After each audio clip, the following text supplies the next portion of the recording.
Sugatan ng mag-ama na edad 65 at 33 anyos matapos pagsasaksakin ng 55 anyos na sospek sa Barangay Esperanza, Sison, Pangasinan. Ayon sa pulisya, nagiinuman ng mga biktima at sospek sa isang bahay sa nasabing barangay nang magkaroon ng mainitang pagtatalo ang 33 anyos na biktima at ang sospek. Tinangkapa umanong umawat ng 65 anyos na biktima, subalit sa kasagsagan ng insidente ay dito na sinaksak ng sospek ang mag-ama gamit ang isang hindi pa matukoy na patalim. Bali yung mag-ama sir ang nagtamo ng saksak. Tapos yung suspect nagkaroon din ng sugat dito sa ulo. Allegedly binato ng bote.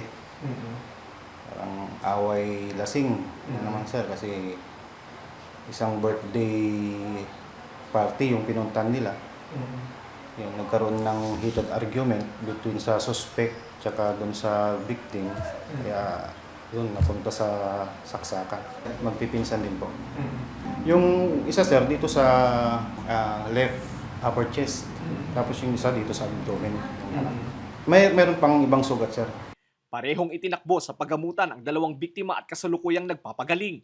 Agad namang nadakip ang sospek sa ikinasang follow-up operation na ngayon ay pansamantalang nakalaya. Actually yung suspect sir, pinakawalan na namin kasi nga nag-lapse na yung binigay na reglementary period niya at 36 hours. Yung mga biktima sir, pamilya nila, nagpahayag naman ng hangaring makipag-usap muna sa suspect kasi nga walang iba sa kanila. At nire-respeto naman natin yung kanilang desisyon.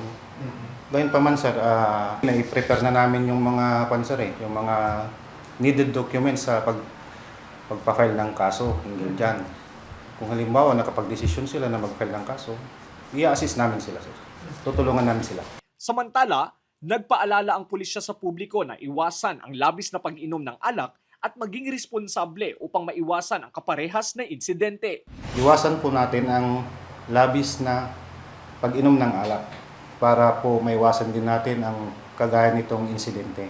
At nananawagan din po kami na anumang kahalintulad na insidente na kagaya nito, agad po ninyong iparating sa amin sa mga otoridad para agad din po namin marespondihan. Lester Narag, Balitang, Solid North.